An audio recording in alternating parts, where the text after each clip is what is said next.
Evo danas se nalazimo na stadionu SRC Ruda, sa mnom je tajnik NK Uljanika, Dragan Stokić.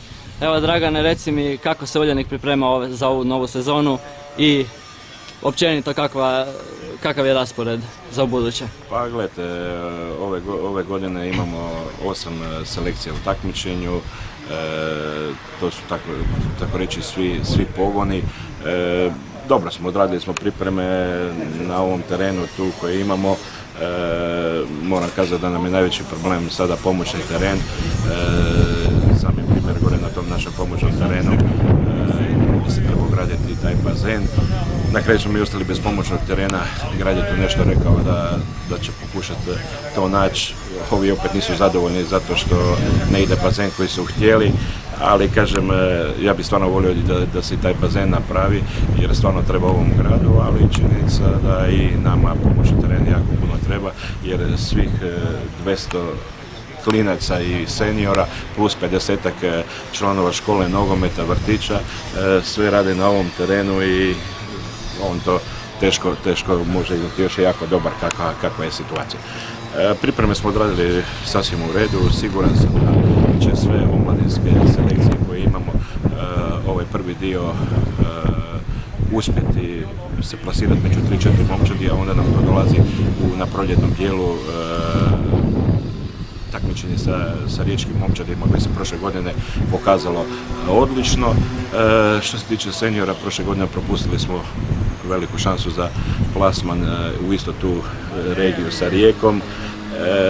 Ove godine, ne znam, bit će vjerojatno još teže to ostvariti jer mislim da su Buje favorit veliki u ovoj našoj ligi, a mi još 4-5 klubova ćemo se to boriti, pokušat ćemo dati sve od sebe, ali eto vidit ćemo, ima tu još jedan dio, onaj koji ti znaš, možda će se ići u nadogradnju stadiona, pa onda ćemo sigurno drugi dio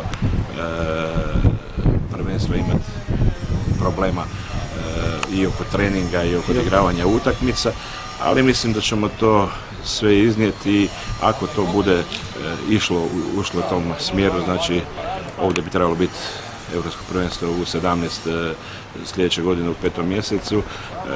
Tamo negdje nakon ovog dijela takmičenja bi trebalo to ići u renoviranje, mada sve kasni, moramo to priznati, i HNS i tu sve nekako kasni.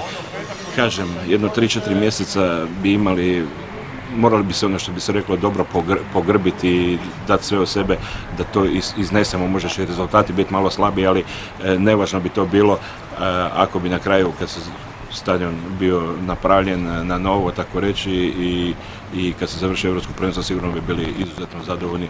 Ostale bi nam sve nove svlačionice, travnjak bi se išao u rekonstrukciju, gore bi išla tribinica, stolice sa naslonima, semafor, znači ostao bi nam jedan objekat za narednih 10, 15, 20 godina da ne bi imali problem.